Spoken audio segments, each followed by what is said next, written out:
Huko Kilungu, kaunti ya Makueni, inalilia haki kufuatia kifo cha mwana wao mwenye umri wa miaka 45 ambaye alifariki akiwa kizuizini katika kituo cha polisi cha Kilungu.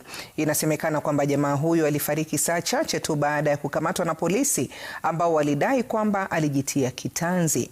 Na kama anavyoarifu mwanahabari wetu Michael Mutinda, Gideon Makau alikamatwa Jumanne jioni kwa madai ya kuwatishia wakazi wa Kilungu. Gideon Makau alikamatwa Jumanne jioni katika duka lake mjini Nunguni kwa madai ya kutishia wakazi wa mji huo kwa panga kabla ya kuzuiliwa katika kituo cha polisi cha Kilungu. Familia yake inasema ilipata habari za kifo cha mwana wao siku iliyofuata kupitia rafiki aliyewaeleza kuwa mwili wa Gideon Makau ulikuwa umepelekwa katika makafani ya hospitali ya Kilungu na maafisa wa polisi wa kituo cha Kilungu. Nimepigiwa simu kutoka huko mochari, nikaambiwa muende huko. Baba yake Katana ameshikwa na polisi jioni na anaonekana kwa mochari. Wameshampeleka mochari. Polisi walifahamisha familia kuwa mwenda zake alifariki baada ya kujitia kitanzi kwenye seli za polisi akitumia suruali yake, madai yanayopingwa vikali na familia. Tulikuwa tunaambiwa anajinyonga na trosa.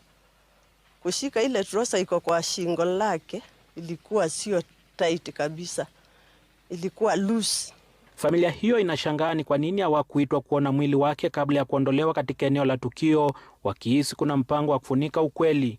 Mimi siwezi kukubaliana na hiyo. Huyo ni mtoto wangu, ninayemzaa, ninayemlea kwa shida. Ni mtoto wa 4, aliachwa na baba yake akiwa na miaka 2 mwezi mmoja. Mimi niko na uchungu mkali sana. Na vile hiyo kifo amekufa, si kama ni yeye amejitia kitanzi.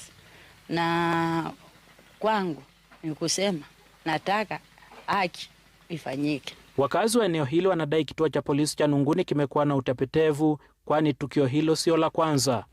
Hapa Kilungu kumekuwa na kesi za aina hii nyingi. Watoto wetu wakishikwa, wakipelekwa pale polisi, tunasikia ati walikufa baadaye.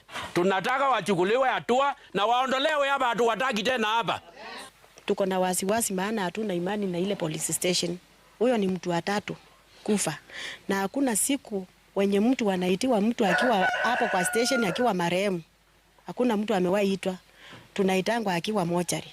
Upasuaji wa mwili wa Gideon Makau aliyefariki Jumanne iliyopita utafanywa upasuaji Jumatano hii, huku familia ikiwa na matumaini kuwa itapata haki.